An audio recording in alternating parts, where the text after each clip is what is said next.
بسم اللہ الرحمن الرحیم۔ خواتین و حضرات، پروگرام دور اندیش کے ساتھ میں ہوں سید بلال کتب۔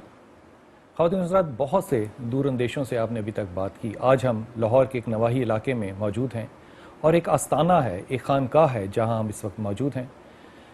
یہاں پہ آنے کا جو بنیادی مقصد تھا وہ یہ کہ 9/11 کے بعد جو مسلمانوں کی ایک تصویر ہمیں دکھائی جا رہی ہے، مسلمانوں کو ہی مسلمانوں کی تصویر دکھائی جا رہی ہے، جس سے کہ مسلمانوں سے ہمیں شاید اتنی محبت پیدا نہیں ہو رہی، اس کا ایک دوسرا رخ بھی ہم آپ کے سامنے لے کر آئیں۔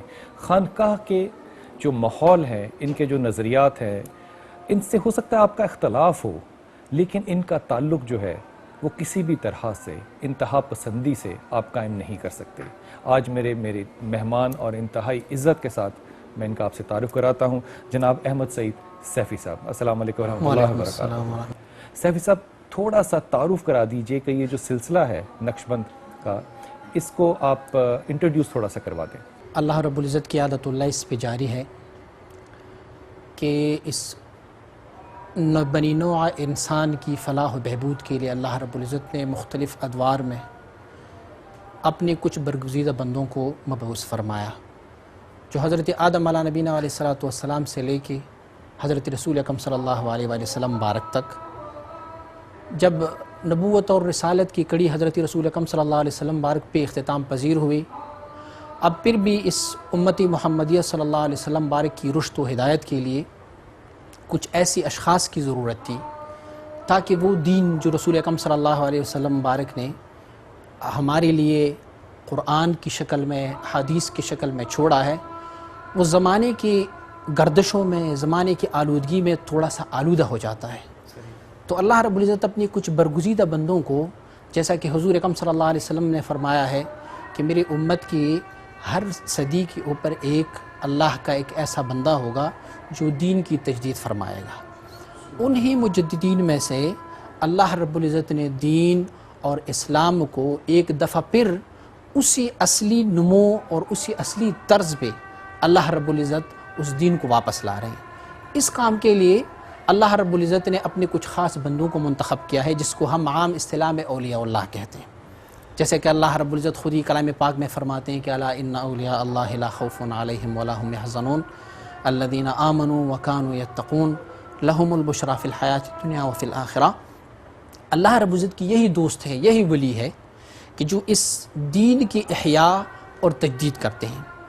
سلاسل اربعہ میں جیسے کہ سب رسول اکرم صلی اللہ علیہ وآلہ وسلم مبارک سے منقول ہے، جیسے کہ سلسلہ عالیہ قادریہ شریف ہے، سلسلہ عالیہ چشتیہ شریف ہے، سلسلہ عالیہ سہروردیہ شریف ہے، اور اسی طرح سلسلہ عالیہ نقشبندیہ شریف ہے۔ چاروں سلاسل جو رسول اکرم صلی اللہ علیہ وآلہ وسلم مبارک سے منقول ہے، اس میں سے سلسلہ عالیہ نقشبندیہ جس کے ہم پیروکار ہے، اس سلسلہ عالیہ نقشبندیہ کو حضرت صدیق اکبر رضی اللہ تعالیٰ عنہ مبارک کی سینہ مبارک سے، حضرت سلمان فارسی رضی اللہ تعالیٰ عنہ مبارک کی سینہ میں، اور وہاں سے سینہ بسینہ ہوتا ہوا بخارا میں حضرت شاہ نقشبند رحمۃ اللہ تعالیٰ مبارک کی سینہ میں پہنچی، اور وہاں سے حضرت باقی باللہ رحمۃ اللہ تعالیٰ، وہاں سے ان کی سینہ مبارکہ سے پھر حضرت مجدد الفسانی رحمۃ اللہ تعالیٰ جو مبارک انڈیا میں سرہند میں ہے مبارک، وہاں ان کی سینہ مبارک میں منتقل ہوئی۔ پھر ان کی سینے سے مختلف طور پہ ان کی فرزندان ارجمند میں حضرت خواجہ محمد معصوم رحمۃ اللہ تعالیٰ، حضرت خواجہ غلام محمد رحمۃ اللہ تعالیٰ، ان کی سینہ بسینہ ہوتا ہوا یہ سلسلہ الحمدللہ ہمارے حضرت تک پہنچا ہوا ہے۔ اور یہ سلسلہ جو ہے، اس کو حضرت امام ربانی مجدد الفسانی رحمۃ اللہ تعالیٰ اپنے مکتوبات شریف میں فرماتے ہیں کہ ہمارا سلسلہ جو سلسلہ عالیہ نقشبندیہ ہے، یہ بعین ہی طریقہ صحابہ کرام رضوان اللہ تعالیٰ علیہ اجمعین ہے۔ لیکن ایک علم اور بھی تھا جو رسول اکرم صلی اللہ علیہ وسلم مبارک ان صحابہ کرام کی دلوں میں ڈال لیتے تھے، جس کو علم احسان کہتے ہیں، جس کو علم تصوف اور علم سلوک کہتے ہیں۔ آپ نے مشاہدہ کیا ہوگا کہ امام بخاری رحمۃ اللہ تعالیٰ نے اپنی کتاب میں جو باب رکھا ہوا ہے کہ حضور اکرم صلی اللہ علیہ وآلہ وسلم مبارک سے جبریل علیہ نبینا علیہ السلام پوچھ رہے ہیں کہ یا رسول اللہ صلی اللہ علیہ وسلم ایمان کیا ہے، اور پھر دریافت فرماتے ہیں کہ اسلام کیا ہے۔ حدیث لمبا ہے، اس کا ایک جز میں عرض کرنا چاہتا ہوں۔ آخر میں حضرت جبریل علیہ نبینا علیہ السلام رسول اکرم صلی اللہ علیہ وسلم مبارک سے دریافت فرماتے ہیں یا رسول اللہ صلی اللہ علیہ وسلم مل احسان، احسان کیا ہے؟ حضور اکرم صلی اللہ علیہ وسلم مبارک نے فرمایا احسان یہ ہے کہ ان تعبد اللہ کأنک تراہ، تم اللہ کا ایسا عبادت کرو کہ جیسے گویا تو اپنی رب کو دیکھ کے عبادت کر رہے ہو۔ فَإِن لَمْ تَكُنْ تَرَاهُ فَإِنَّهُ يَرَاكَ، ہاں اگر تم اس مرتبے تک نہیں پہنچے کہ تم گویا بالمشاہدتاً اللہ رب العزت کو دیکھ رہے ہو، تو پھر کم از کم اس مقام تک تو پہنچو کہ تو اپنا عبادت کرتے وقت یہ تصور تو اپنی ذہن میں رکھو کہ خدا تو تجھے دیکھ رہا ہے۔ بے شک یہ وہ احسان ہے، وہ طریقہ ہے جو رسول اکرم صلی اللہ علیہ وآلہ وسلم بارک نے حضرت صدیق اکبر رضی اللہ تعالیٰ عنہ مبارک کو عطا فرمائی تھی۔ اگر ہم قرآن عظیم الشان کا مطالعہ کریں، حضور اکرم صلی اللہ علیہ وآلہ وسلم مبارک کو اللہ رب العزت نے جو وظیفہ سپرد کر کے مبعوث فرمایا ہے، اس میں اللہ رب العزت نے ان کے لیے کیا فرمایا؟ فرماتے ہیں کہ حضور اکرم صلی اللہ علیہ وسلم مبارک ایک ایسا نبی ہے، ایک ایسا اللہ کا دوست ہے کہ جو آپ لوگوں کے پاس تشریف لائے ہیں، ان کا کام وظیفہ کیا ہے؟ یعلمہم الکتاب والحکمہ ویزکیہم، اپنے صحابہ کرام کو، اپنی امت کو وہ کتاب اللہ کی بھی تعلیم دے رہے ہیں، اور پھر ساتھ ساتھ رسول اکرم صلی اللہ علیہ وسلم ویزکیہم، ان کی تزکیہ بھی فرمایا کرتے تھے۔ ظاہری بات ہے، مجھے میرے دل میں اگر کسی بندے کے ساتھ محبت نہیں ہوتی، جب تک کہ میرے دل میں اس بندے کے ساتھ محبت نہیں ہوتی، تو میں اس کی فرامین کو، میں اس کی کردار کو، اس کی اعمال کو اپنانے کی کوشش کبھی نہیں کروں گا، کیونکہ مجھے اس سے دلی محبت نہیں ہے۔ رسول اکرم صلی اللہ علیہ وآلہ وسلم مبارک نے صحابہ کرام کے دلوں میں یہ دین کی محبت، یہ اسلام کی محبت، یہ القاء کی، اسی کو ہماری مشائخ اعظام نے فرمایا کہ یہ ہے تصوف، یہ ہے سلوک جو امن و آشتی کا دن ہے، ایک ایسا سکون جس میں نہ شدت پسندی ہے، نہ خود پسندی ہے، نہ خود غرضی ہے۔ ایک صوفی جب اپنے باطن کی طرف متوجہ ہو جاتا ہے، حضرت امام ربانی مجلد ثانی رحمۃ اللہ تعالی فرماتے ہیں کہ اللہ رب العزت کی معرفت اس بندے پہ حرام ہے جس کو اپنا آپ ذوقاً کافر فرنگ سے بھی نچلا محسوس نہ ہو، یعنی پوری دنیا میں، پوری ہستی میں اپنے آپ کو وہ ہیچ جانے، وہ ایک خاک جان لے۔ جب ایک بندہ سلوک و تصوف کے اس مقام پہ مشرف ہو جاتا ہے تو پھر اس بندے کے دل میں بڑائی یا تکبر یا دوسروں کو ایذا اور نقصان پہنچانے کا تصور ہی نہیں ہو سکتا۔ بہت خوبصورت آپ نے فرمایا۔ میں نے اس حدیث کو سید صاحب اس طرح سے پڑھا کہ رسول پاک صلی اللہ علیہ وسلم نے یہ چادر اپنے سینے سے لگائی اور ابو ہریرہ کو عطا فرمائی۔ اس پہ آرگومنٹ نہیں ہے۔ یہ فرمائیے کہ جو ولی ہیں، ان ولیوں میں کوئی درجات بھی ہوں گے، کوئی بہتر ولی، کوئی درمیانہ، کوئی اونچے درجے کا ولی ہوگا؟ جی جی بے شک بالکل ہوتے ہیں۔ آپ اگر حضرت مشائخ اعظام کی کتابوں کو مطالعہ کر لیں، یا اسی طرح آپ ہمارے سلسلے کے جو بزرگوار حضرت امام ربانی مجلد ثانی رحمۃ اللہ تعالی مبارک کی مراتب، ان کی مکتوبات شریف کو آپ مطالعہ کر لیں تو انہوں نے اس کی مختلف کیٹیگریز رکھی ہوئی ہیں اولیاء اللہ کی، کہ اللہ رب العزت کے کچھ دوست جو ہے وہ کچھ مقامات پہ ہوتے ہیں۔ مثلا ایک مقام ہے جس کو مقام عبدیت کہا جاتا ہے۔ اللہ کا ایک دوست جب اس مقام عبدیت پہ مشرف ہو جاتا ہے تو اس کے حصے میں اللہ رب العزت نے جو انوار و تجلیات اپنی انبیاء علیہم الصلوۃ والتسلیمات کی سپرد کی ہے، اسی انوار و تجلیات سے اس مستفید ہو جاتے ہیں۔ علی حجویری نے جو کشف موجود میں فرمائے درجات، جس میں کہ آخری درجہ جو ہے وہ قطب الارشاد کا، آپ اسے ایگری کرتے ہیں؟ جی جی بالکل کرتے ہیں۔ قطب الاقطاب بھی ہے، قطب الارشاد بھی ہے۔ قطب الارشاد جو ہے وہ تمام اولیاء اللہ کی جو ہے وہ جیسے کہ ہم کہتے ہیں ہیڈ ہوتا ہے، چیف ہوتا ہے، جو فیض و برکات دنیا میں نازل ہو جاتی ہیں وہ اس قطب ارشاد کی وسیلے سے۔ اور پھر قطب الارشاد میں بھی دو قسم کے ہوتے ہیں کہ قطب التکوین والارشاد ہوتے ہیں، ایک ہوتا ہے صرف قطب الارشاد ہوتا ہے۔ قطب الارشاد یہ ہوتا ہے کہ وہ اللہ رب العزت کی اس وصل و قرب کے لیے اپنی سالکین، اپنی مریدوں کے انتظام اور ان کے دلوں کو اللہ رب العزت کی ذکر کی طرف راغب کرنا ان کا کام اور وظیفہ ہوتا ہے۔ اور اگر ایک بندے کو اللہ رب العزت اس مقام پہ مشرف کرے کہ اس کو قطب التکوین اور ارشاد دونوں کا مرتبہ دے، تو پھر دنیا کی جو نظام ہے اللہ رب العزت وہ دنیا کی نظام بھی اسی اپنی دوست کی وجہ سے بناتے ہیں۔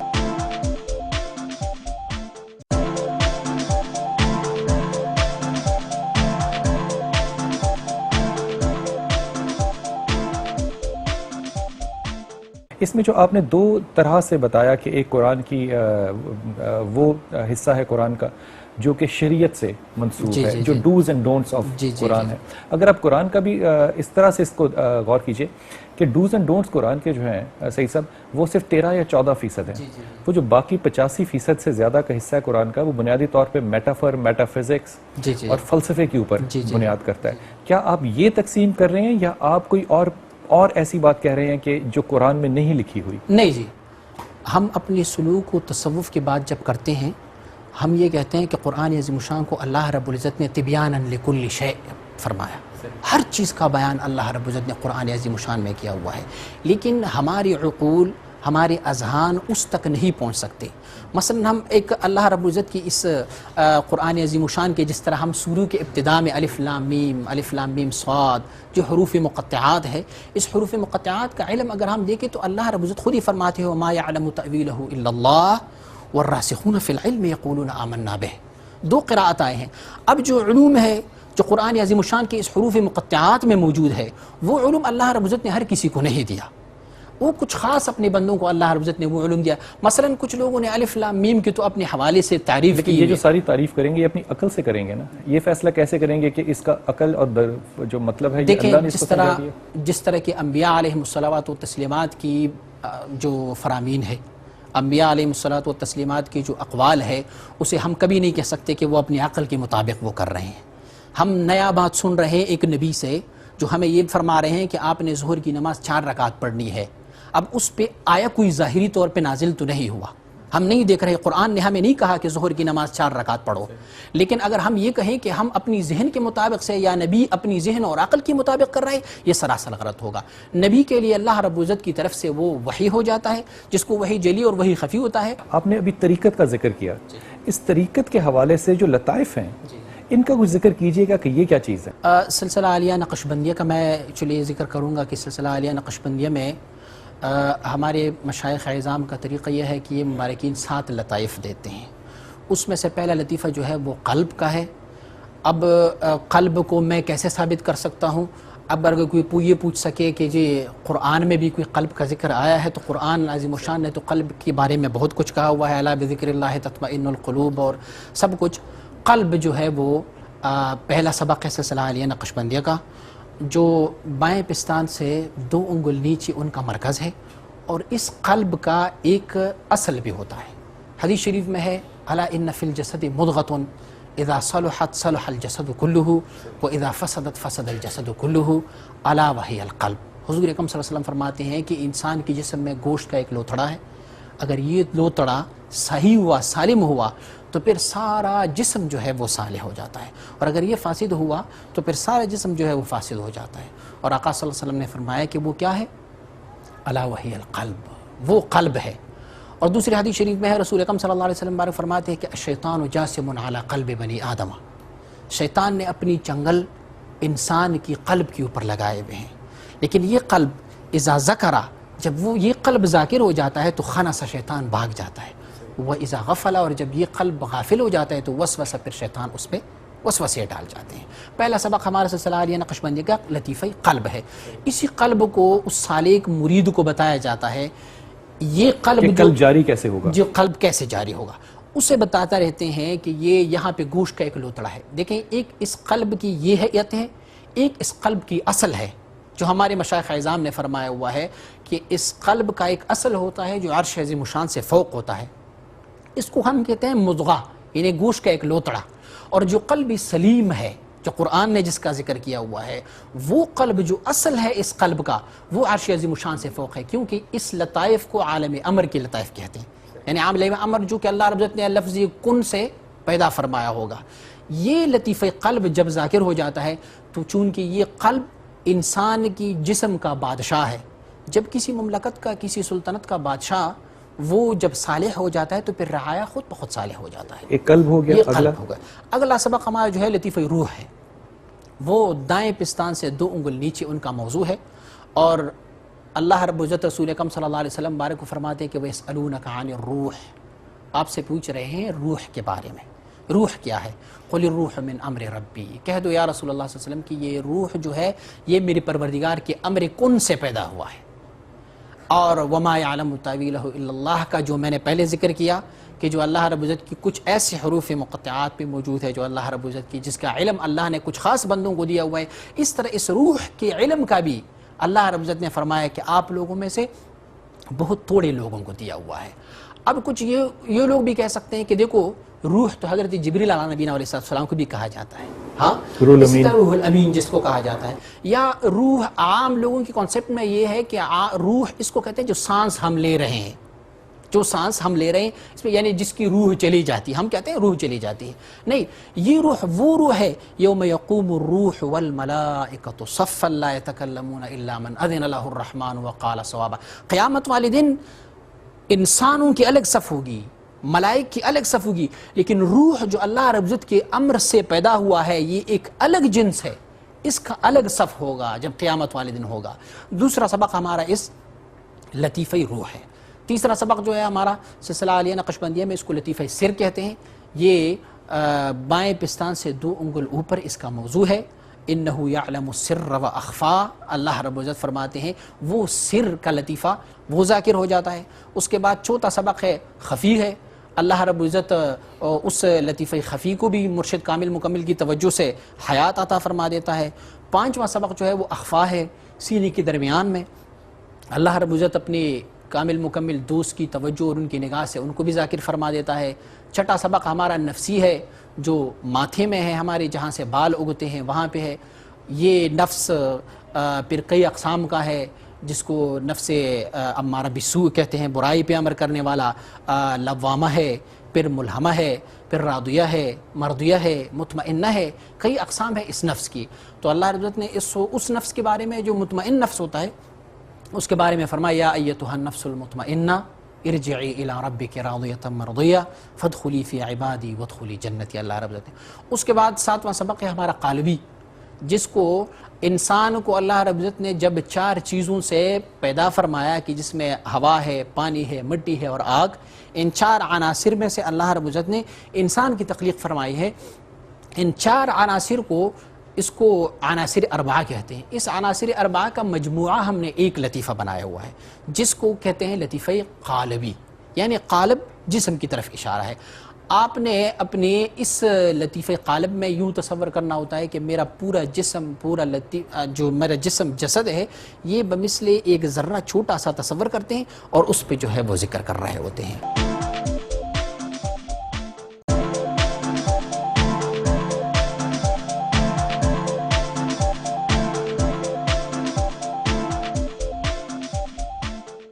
سعید صاحب، میرے 2 سوال یہاں پیدا ہوتے ہیں. پہلا سوال تو یہ پیدا ہوتا ہے کہ جو آگ، پانی، مٹی، ہوا سے تخلیق ہے، اس کا ذکر کہاں سے آپ نے اٹھایا؟ اس کا ذکر تو اللہ رب العزت نے حدیث شریف میں بھی ہمیں ملتا ہے کہ رسول اکرم صلی اللہ علیہ وآلہ وسلم مبارک نے، ترمذی شریف کا ایک حدیث ہے، نبی علیہ الصلوۃ والسلام فرماتے ہیں کہ جبریل علیہ نبینا علیہ الصلوۃ والسلام میرے ساتھ جب معراج کی رات جا رہے تھے تو اس معراج کی رات میں سدرۃ المنتہا تک پہنچے، آگے وہ میرے ساتھ نہیں جا سکے. سواری بدلی گئی پھر؟ جی، سواری بدلی گئی، رف آیا. رسول اکرم صلی اللہ علیہ وسلم، ہماری محدثین کرام نے لکھا ہوا ہے کہ اس میں وجہ کیا تھی کہ حضرت جبریل علیہ نبینا علیہ السلام باوجود کی علوی شان و مرتبت ہے لیکن رسول اللہ صلی اللہ علیہ وسلم مبارک کے ساتھ وہ آگے نہیں جا سکے. ہمارے محدثین کرام لکھتے ہیں اس میں مقصد یہ ہے کہ ملائکہ اعظام کو اللہ رب العزت نے مختلف چیزوں سے پیدا فرمائے.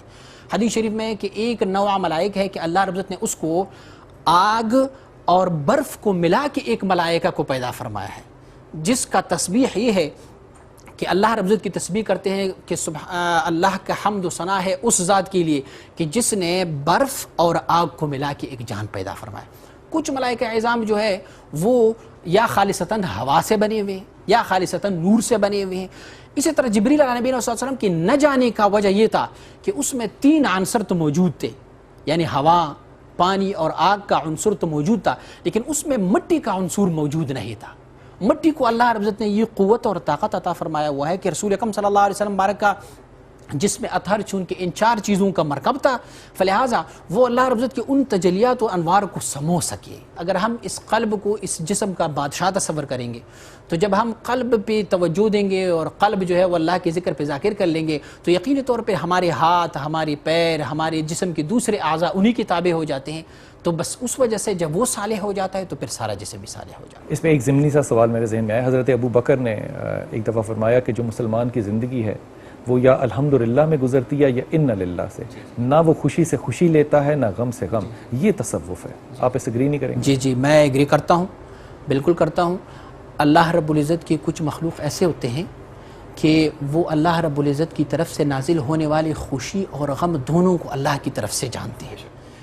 وہ یہ سمجھتے ہیں کہ جب ان کو غم آ جاتا ہے تو پھر وہ یہ تصور کرتے ہیں کہ دیکھو اللہ رب العزت نے ہی نازل فرمایا اور میری محبوب کی طرف سے جو کچھ بھی ہوتا ہے وہ محب کو محبوب ہی ہوتا ہے. یہ جو آپ لوگ یہاں تعلیم کا جو ایک انداز کرتے ہیں، مدارس کا، مدرسہ تو نہیں ہے یہ، لیکن آپ پروبیبلی فالو کرتے ہیں درس نظامی. جی یہ درس نظامی کتنے سال تک ہے؟ ہمارے ہاں عام طور پہ کورس جو ہوتا ہے وہ 5 سال کا ہوتا ہے. 5 سال کا ہے. 5 سال کا تو کورس جو ہوتا ہے. درس نظامی کا سلیبس ہے اس کو پڑھانے کے لیے ہمارے پاس وہ اسٹرینتھ، وہ فیکلٹی موجود ہوتی ہے؟ جی جی بالکل ہوتی ہے. دراصل میں ہم جب اپنی خانقاہ میں کسی بھی شخص کو، کسی بھی مرید کو جو کچھ بتاتے رہتے ہیں، ہمارا خانقاہ جو ہے وہ آلریڈی کسی، چونکہ مدرسہ ہے ہی نہیں تو فلہٰذا نہ وفاق المدارس کے ساتھ ہے، نہ تنظیم المدارس کے ساتھ ہے، کسی کے ساتھ ان کا الحاق نہیں ہے. تو ہمارے ہاں جو نصاب پڑھایا جاتا ہے وہ ہم مختلف تنظیمات کی نصاب کو دیکھ کے اس میں سے منتخب کر کے اور پھر آخر میں جو ہے وہ دورہ صغریٰ اور دورہ کبریٰ کرواتے ہیں.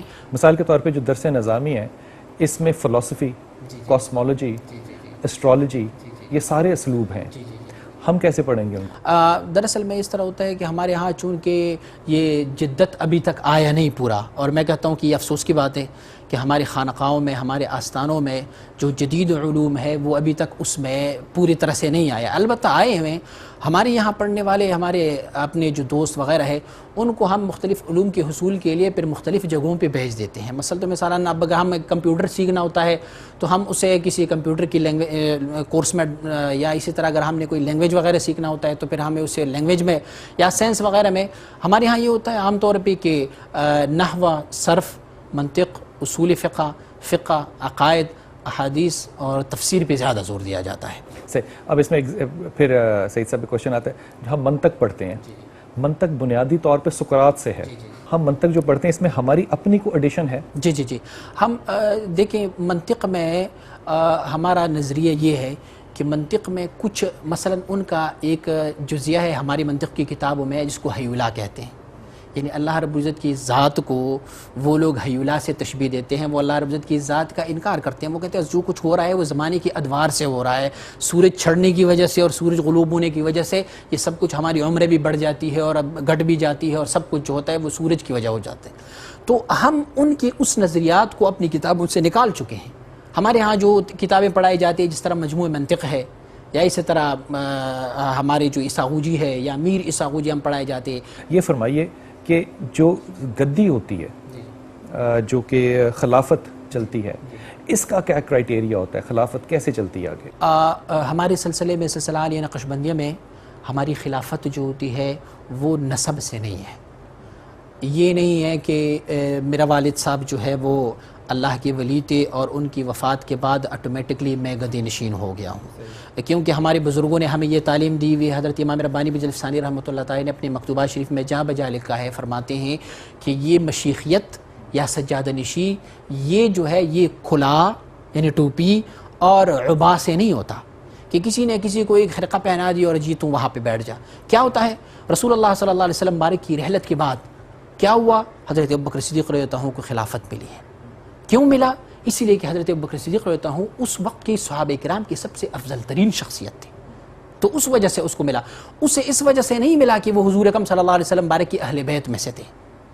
اسی طرح ان کی وفات کے بعد حضرت عمر رضی اللہ عنہ کو، حضرت عثمان رضی اللہ عنہ کو، اور ہمارے سلسلے میں اگر آپ دیکھیں گے تو سلسلہ عالیہ نقشبندیہ میں آپ کو صرف حضرت امام ربانی بجلی ثانی رحمۃ اللہ علیہ کی اولاد میں سے ملے گا کہ ان کی وفات کے بعد حضرت خواجہ معصوم رحمۃ اللہ تعالی، اور ان کی وفات کے بعد جو ہے وہ معصوم ثانی رحمۃ اللہ تعالی، حضرت غلام محمد رحمۃ اللہ تعالی، ان مبارکین کو جو ہے وہ خلافت ملا. باقی ہمارے سلسلے میں سب یہ ہے کہ جس بندے کو جتنا کمال ملا ہے وہ اپنی کمال کے بل بوتے پہ. میں اپنی والد صاحب کی مثال پیش کروں گا کہ ہمارے والد صاحب کو جو ہمارا دادا مرشد تھا، جو ہمارے والد صاحب کا جو مرشد تھا، انہوں نے اس کو خلافت دی، لیکن باوجود اس کے کہ ان کی اپنی اولاد بھی موجود تھی، لیکن ان کو خلافت اور اپنی سجادہ نشین عطا کی. اور انہوں نے اپنی، ان کی بنیاد کیا بنتی ہے؟ ان کی بنیاد اس کی باطن کی طرف ہوتا ہے. شیخ سمجھ لیتا ہے کہ میرے اس مرید میں اتنا کمال ہے کہ یہ آگے مریدوں کی تربیت کر سکتا ہے. یہ ڈسکریشن سعید صاحب بہت مشکل کام نہیں ہے؟ بادشاہت کی طرف نہیں چلی جاتی ہے؟ میرے خیال میں بادشاہت تو اس کو کہتے ہیں کہ وراثت میں مل جائے، لیکن میں سمجھتا ہوں کہ یہ وراثت نہیں ہے. وراثت اسی لیے نہیں ہے کہ میرے والد صاحب نے اپنی کسی جانشین کو کسی وصیت نہیں فرمایا کہ فلاں کو میرا جانشین بنائے. میں دیکھتا ہوں کہ اپنے مریدین اور سالکین جتنی بھی ہے ان کا رویہ اور ان کا رجوع اللہ رب العزت جس بندے کی طرف کر لے وہی میرے والد صاحب کا نائب ہے.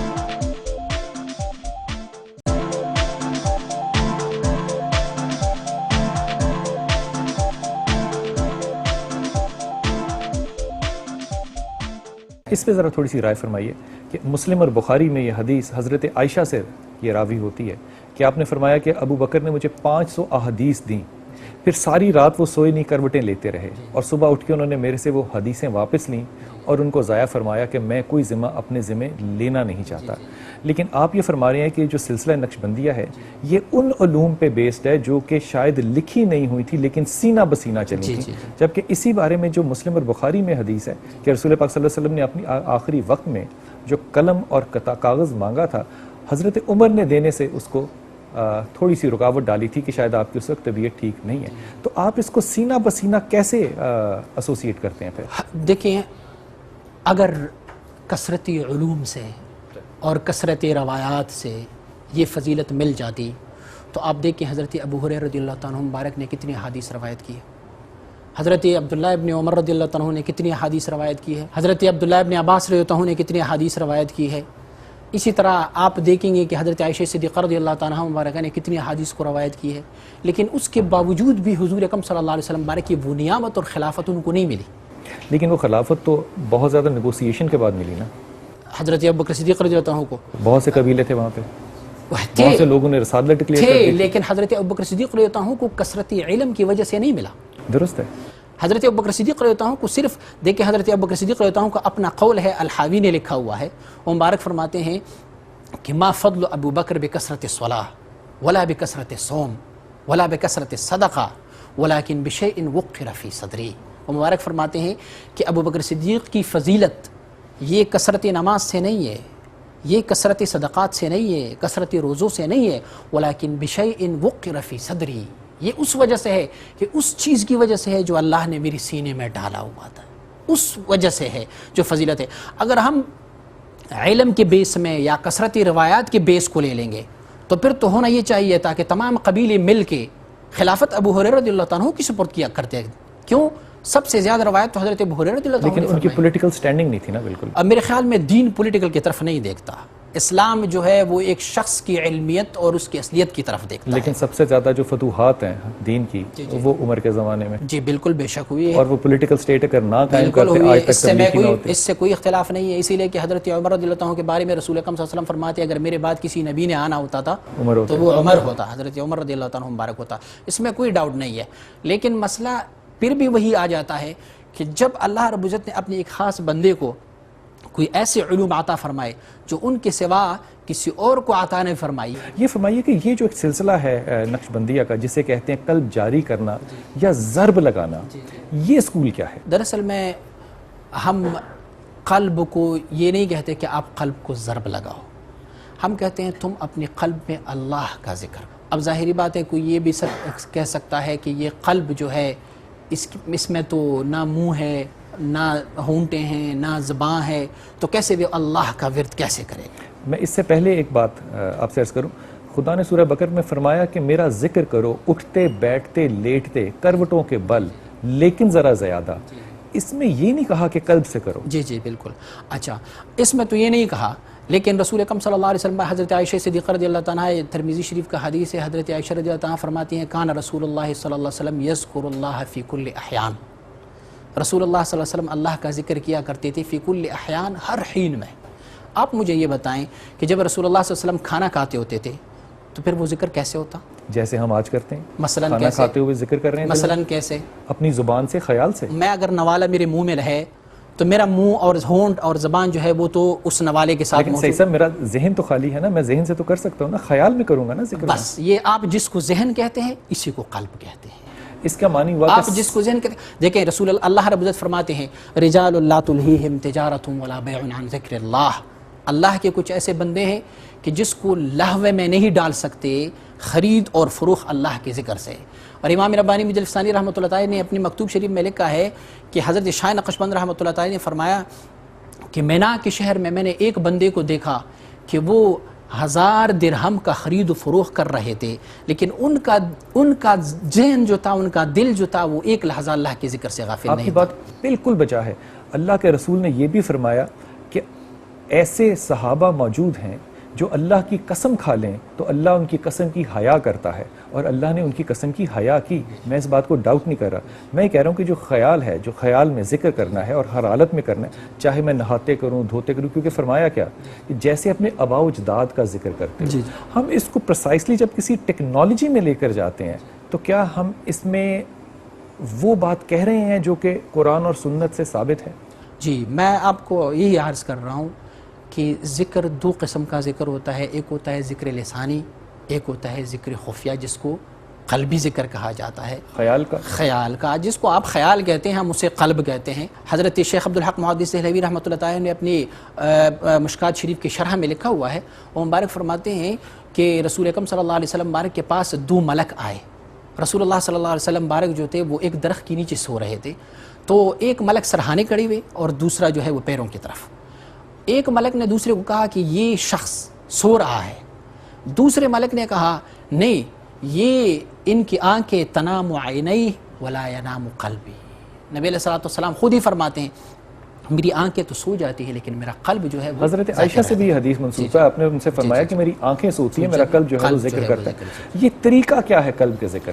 قلب کے ذکر کا طریقہ یہ ہے کہ آپ نے جس طرح کہ آپ نے کہا کہ ہم ذہن میں ذکر کریں گے، ہم تصور کریں گے کہ ہمارے قلب میں جو ہے وہ اللہ رب العزت کا ذکر ہو رہا ہے. اللہ ہم اگر کام کریں، روزگار کریں، کھائیں پئیں، جو کچھ بھی کریں، ہم اپنی دل کی طرف، اپنی قلب کی طرف متوجہ رہیں کہ وہ اللہ رب العزت کے ذکر پہ ذاکر ہے. لیکن یہ ذکر ہمارے مشائخ نے لکھا ہوا ہے، امام ربانی مجلس ثانی رحمۃ اللہ تعالی نے لکھا ہوا ہے کہ یہ ذکر جو ہے وہ اکیلا خود کرنے سے نہیں ہوگا، کیونکہ انسان کے پاس کئی نفس ہے، شیطان ہے. تو اگر وہ کسی اللہ کے کامل دوست کے ساتھ مل جائیں، ایک ذکر ہے، ایک ذکر کرانے والا ہے، اگر وہ ان کو توجہ دے، جس طرح کہ دیکھیں کچھ حیوانات میں ایسے حیوان بھی موجود ہے جو اپنے انڈوں کی طرف متوجہ ہو جاتا ہے اور وہاں پہ جو ہے وہ چوزہ وغیرہ وہاں سے نکل جاتا ہے. تو اللہ رب العزت نے جب، اور ہم اگر حدیث شریف میں دیکھتے ہیں تو رسول اکرم صلی اللہ علیہ وسلم فرماتے ہیں کہ آپ نظر بد سے بچو، یعنی بد نظر جو ہے وہ لگ جاتا ہے. اگر کسی کے بد نظر کی وجہ سے کسی کو کوئی تکلیف یا نقصان پہنچ سکتی ہے، تو اسی طرح اللہ کی ایک دوست کی نیک نظر سے اس کا دل جو ہے وہ اللہ رب العزت کے ذکر پہ ذاکر ہو سکتا ہے. اسی لیے رسول اکرم صلی اللہ علیہ وسلم نے فرمایا صحابہ کرام کو کہ میرے صحابہ اذا مرتم بریاض الجنت فرتعوا، اگر آپ جنت کی باغیچوں میں سے کبھی سیرگاہ پہ جا رہے ہو تو اس میں سے کھائے پیو. صحابہ کرام نے عرض کیا رسول اللہ صلی اللہ علیہ وسلم وما ریاض الجنہ، ریاض الجنہ جنت کی باغیچے کیا ہے؟ حضور اکرم صلی اللہ علیہ وسلم نے فرمایا حلق الذکر، ذکر کی حلقے ہوتے ہیں کہ جہاں پہ اللہ کا ذکر ہو جاتا ہے. اجتماع میں یا مل بیٹھ کے یا اسی طرح اپنی شیخ کامل مکمل کی توجہ اور ان کی نظر سے آپ کو ذکر میں جو لذت اور جو چاشنی مل جاتی ہے وہ تنہائی میں بہت کم مل جاتی ہے.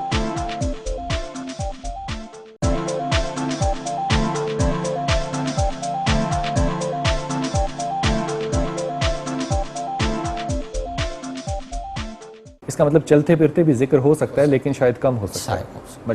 ٹھیک، یہ جو طریقہ کار ہے اس کو کرنے کا، اس پہ کچھ تھوڑی سی توجہ کیجیے گا. یہ کیا چیز ہے؟ کیسے جاری کرتے ہیں؟ کیسے نظر کرتے ہیں؟ ٹیکنالوجی کیا ہوتی ہے؟ اصل میں اس طرح ہوتے ہیں کہ ہم جب حضرت موسیٰ علیہ نبینا علیہ السلام کے واقعے کی طرف دیکھتے ہیں کہ موسیٰ علیہ نبینا علیہ السلام جب وہاں کوہ طور پہ اللہ رب العزت کی دیدار پہ چلے گئے تو حضرت موسیٰ علیہ نبینا علیہ السلام نے اللہ رب العزت کے حضور عرض کی کہ یا اللہ رب ارینی، مجھے اپنا آپ دکھا دیں. اللہ رب العزت نے فرمایا لن ترانی، تو مجھے نہیں دیکھ سکتا.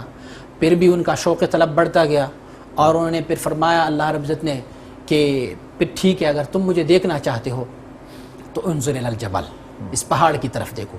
فلما تجلی ربہ للجبل جعلہ دکا وخر موسیٰ صعقا، جب اللہ رب العزت نے اس پہاڑ پہ اپنی اللہ رب العزت نے تجلی فرمائی اس پہاڑ پہ تو پہاڑ ریزہ ریزہ ہوا اور حضرت موسیٰ علیہ نبینا علیہ السلام جو تھے وہ گر پڑے اور ان کی منہ مبارک سے آواز نکل رہی تھی. حضرت موسیٰ، جلالین شریف نے لکھا ہوا ہے کہ یہ جو پہاڑ پہ تو تجلی ہوا تھا یہ اللہ رب العزت کی تجلی صفات فعلیہ میں سے تھا، صفاتی تجلی تھا اللہ رب العزت کا. قانون یہ ہوتا ہے کہ جب کسی بندے کے قلب کو ذکر دیا جاتا ہے، وہ شیخ کامل مکمل، ایک تو عام طور پہ جس طرح پیری مریدی کا رسم و رواج اس کو میں نہیں لیتا، شیخ کامل مکمل جس کو اللہ رب العزت نے یہ مقامات اور یہ مراتب نصیب فرمائے ہوں، اس شیخ کامل مکمل کی توجہ مبارک سے کہ ان کی قلب پہ تجلی صفات فعلیہ کا ورود کر دیتے ہیں. توجہ کیا ہوگی؟ توجہ یہ ہوتی ہے کہ اس شیخ کی سینہ باطن میں جو فیوزات ہے وہ اس کی طرف منتقل کیا جاتا ہے. سید صاحب یہ امیجنیشن نہیں ہے؟ میں سمجھتا ہوں کہ حضرت امام ربانی مجد الافسانی رحمۃ اللہ علیہ نے فرمایا کہ نبوت اور ولایت کا کام جو ہے وہ عقل سے متضاد ہے. عقل اس چیز کی تقاضا نہیں کرتی. لیکن عقل سے آگے ادراک بھی تو ہے. ادراک یہی درک ہے. مثلا میرے پاس اگر ایک گلاس میں شربت موجود ہو، یہ منطق ہے، میں آپ کو سمجھانے کی کوشش کر رہا ہوں. میرے پاس گلاس میں ایک شربت موجود ہو اور میں تجھے کہوں کہ یہ شربت جو ہے وہ بہت میٹھا ہے، مفرح ہے، اس میں سے بہت فائدے ہیں، جب تک کہ آپ اس کو پئیں گے نہیں آپ کو اس کی فرحت اور اس کی چشنی کے بارے میں کوئی پتہ نہیں ہوگا. سلوک و تصوف کا طریقت کا بھی یہی اصول ہے. اگر میں نے اس کو پہلے بھی نہ پیا ہو، اگر کہیں آپ نے پیا ہو تو تجھے خود بخود پتہ لگے گا کہ یہ واقعی وہی شربت ہے کہ جس میں مٹھاس زیادہ. تو یہ علم ہوا، یہ علم تجربے ہوا. پہ. جی تجربے پہ. میں انتہائی ادب سے آخری سوال آپ سے کر رہا ہوں، انتہائی ادب سے. ایک چیز ہوتی ہے نفسیات میں جس کو کہتے ہیں سسپینشن آف ڈس بلیف. جی اس کو مد نظر رکھتے ہوئے میں آپ سے درخواست کر رہا ہوں کہ آپ میرا قلب جاری کریں. جی جی. اس کے لیے آپ کو میں جو کچھ کہوں وہ آپ کو کرنا ہوگا. صحیح. سب سے پہلے آپ پچھلے والے سارے گناہوں سے توبہ کر لیں گے انشاءاللہ. دوسرا یہ ہے کہ آپ میرے ہاتھ پہ بیعت ہوں گے. تیسرا یہ ہے کہ میں تجھے شریعت کے مطابق تمہارا لباس، تمہارا حلیہ جو حضور اکرم صلی اللہ علیہ وسلم بارک کا تھا وہی کر لوں گا. اس کے بعد پھر میں تجھے توجہ دوں گا. اگر آپ کو اثر نہیں میرا ہوا، حلیہ شریعت میں نہیں ہے. مثلا شریعت کی جس طرح ہم داڑھی رسول کہتے پاک ہیں. صلی اللہ علیہ وسلم کے پاس پجامہ آیا ترکی سے، آپ نے کہا کیا خوب سطر ڈھانپتا ہے. سبحان اللہ، ماشاء اللہ. میں نے آپ کی لباس کے بارے میں نہیں کہا، میں نے آپ کی 3776 سنتیں ہیں، میری ایک سنت نہ کرنا میں معاف آپ کر کو دیجیے. سنت کے بارے میں نہیں کہہ رہا، میں آپ کو واجب کے بارے میں بتا رہا ہوں. ٹھیک. داڑھی رکھنا تمام انبیاء علیہ السلام سے آدم علیہ نبینا علیہ السلام سے لے کے حضرت رسول اکرم صلی اللہ علیہ وسلم مبارک تک مجھے ثابت کر دیجئے کہ کسی نبی نے اپنی داڑھی کو کاٹا ہو. بلکہ ہمارے مشائخ اور فقہا فرماتے ہیں کہ داڑھی رکھنا واجب ہے. واجب ہے. آپ سنت کا کہہ رہے ہیں، میں صرف واجب کا کہہ رہا ہوں آپ کو. یہ جو واجب ہے اس پہ عمل کرنا ہوگا. جو رسول اکرم صلی اللہ علیہ وسلم مبارک کی سنتیں ہیں 3636 ہوں گے یا 1 کروڑ ہوں گے، جو بھی حضور اکرم صلی اللہ علیہ وسلم مبارک کی سنتیں ہوں گے سب کو آپ کو بجا لانا ہوگا. تو اس کے بعد پھر آپ دیکھیں کہ آپ میں تبدیلی آتی ہے یا نہیں. آپ قلب جاری پھر ہوگا، اس سے پہلے نہیں. محض ایک توبے کی وجہ سے اگر آپ کرنے والے اور آنے والے گزرے ہوئے گناہوں سے توبہ کر لیں گے تو آپ صاف ہو جائیں گے. حضرت پھر مجھے شیخ کا کیا فائدہ ہوا؟ شیخ کا یہی فائدہ ہوا کہ جو کمال شیخ کا ہے، مثلا آپ کے پاس میں ساری چیزیں جو آپ فرما رہے ہیں میں کر لیتا ہوں، میں تو ولی بن گیا زمانے کا. بالکل، اس میں کوئی شک تو نہیں. مجھے شیخ کی ضرورت کیا ہوئی پھر؟ شیخ کی ضرورت اسی لیے ہوتی ہے کہ اگر میں آپ کو ایک کتاب فقہ کا سامنے رکھ لوں اور وہ کتاب تم عربی بھی پڑھ سکتے ہو، اس کی معانی کو بھی جانتے ہو، لیکن ان کے مفہوم و مطالب آپ استاد کے بغیر نہیں پڑھ سکتے. مثلا اسکول میں یا کالج وغیرہ میں جو لوگ جاتے ہیں ان کو آلریڈی انگلش وغیرہ آتی ہے، وہ سمجھ لیتے ہیں اس کو، لیکن پھر بھی وہ اسکول اور کالج جا رہے ہیں. صحیح. تو اسکول اور کالج جانے کے لیے جب وہ لوگ کسی استاد کو منتخب کر لیتے ہیں تاکہ وہ دیکھیں، حضرت مولانا روم رحمۃ اللہ تعالی فرماتے ہیں کہ پیر رکھنا یعنی شیخ کے پاس جانا کیوں لازم ہے. وہ فرماتے ہیں کہ انسان کے پاس ایک نفس ہے، ہیچ نفس را نہ کشد جو ذل پیر، دامنی آن نفس کشرا سخت گیر. دیکھیں اگر میں نے آپ نے اپنی کتابوں میں پڑھ لیا اور آپ کہتے ہیں کہ میں ولی ہو گیا ہوں، ہاں آپ ابھی بھی خام ہے، اسی لیے کہ تم نے کہا میں، جبکہ سلوک و تصوف میں اس میں کو ختم کر رہا ہے. میں نے آپ کو پہلے عرض کیا کہ اگر آپ کسی کامل مکمل شیخ کی زیر سایہ نہیں رہیں گے تو پھر آپ یہی سوچیں گے نا کہ رات کو میں 3 بجے اٹھ کے تہجد کر رہا ہوں، دیکھو سب لوگ سو رہے ہیں میں تہجد کر رہا ہوں. تم نے پھر بھی اپنی بڑائی کی. نہیں، آپ کو شیخ تمہاری نفس کو وقتاً بوقتاً ذلیل کرتا رہے گا. آپ کی نفس کو ذلیل کرتا ہوا آپ کو اللہ کا ایک عبد بناتا ہے. بالکل بے بجا. صرف آخری بات یہ، شیخ جب یہ مرید کے ساتھ کر رہا ہے تو شیخ کی یہ میں نہیں ہے. نہیں جی، شیخ آپ اس شیخ سے پوچھو کہ تمہارا کیا مقام ہے، وہ شیخ تجھے بتائے گا. میں اپنے آپ کو تمام دنیا کی کافر فرنگ سے بھی نیچا تصور کرتا ہوں. جس نے کہا میں، ایک ہوتا ہے اظہار نعمت. مثلا آپ میرے پاس آ جاتے ہیں، میرے پاس ایک چیز موجود ہے، گلاس موجود ہے میرے پاس، میں تجھے کہتا ہوں یار میرے پاس بہت پیارا گلاس موجود ہے. یہ اللہ رب العزت کی امر کی مطابق نعمت کی اظہار ہے کہ اللہ نے مجھے فرمایا کہ وَأَمَّا بِنِعْمَةِ رَبِّكَ فَحَدِّثْ. میرے پاس اگر کوئی علم ہے اور آپ میرے پاس آتے ہیں تو میں اپنی علم کی اظہار اسی لیے آپ سے کر رہا ہوں تاکہ میں اللہ کی اس امر کے مطابق جب آپ مجھ سے فائدہ لیں. لیکن اگر میں نے کہا کہ میں، تو پھر تو سلوک و تصوف سب کچھ ختم ہو گیا. آپ ان مشائخ سے پوچھیں. دیکھیں حضرت امام ربانی الفسانی رحمۃ اللہ تعالی کتنے بڑے اللہ کے ولی ہے، دوست ہے. آپ ان کے مکتوبات شریف کو دیکھیں، وہ اپنے آپ کو کہتے ہیں مدبر، سیارو، مقصر. میں وہ بندہ ہوں کہ میرا کوئی عمل بھی اس لائق نہیں کہ اللہ اس کو قبول کر لے. یہ ملامتی ایک فرقہ اور نہیں بن جائے گا؟ نہیں، میرے خیال میں ملامتی جو ہے وہ اس طرح ہے کہ وہ اپنی ہر عمل کو جو ہے وہ اللہ رب العزت کی بارگاہ میں قبولیت کا شرف نہیں دے رہا. لیکن ہم کہتے ہیں کہ ہمارا جو بھی عمل ہے اللہ کے امتثال امر سے وہ لیاقت اس چیز کی ہے کہ وہ قبول ہو، لیکن یہ نہیں ہے کہ وہ حتماً ہی اور لازماً قبول ہو. میں آپ کا بہت زیادہ مشکور ہوں، آپ نے بہت زیادہ وقت دیا. انشاءاللہ دعاؤں میں یاد رکھیے گا. انشاءاللہ ضرور جی. خواتین و حضرات، رسول پاک صلی اللہ علیہ وسلم نے فرمایا 2 چیزوں پہ رشک کیا جا سکتا ہے. ایک اس مالدار پہ جو مال اللہ کی راہ میں خرچے، اور ایک اس علم پہ جو علم لوگوں کے نفع کے لیے استعمال کیا جائے. انشاءاللہ اگلے ہفتے ملاقات ہوگی. السلام علیکم ورحمۃ اللہ وبرکاتہ.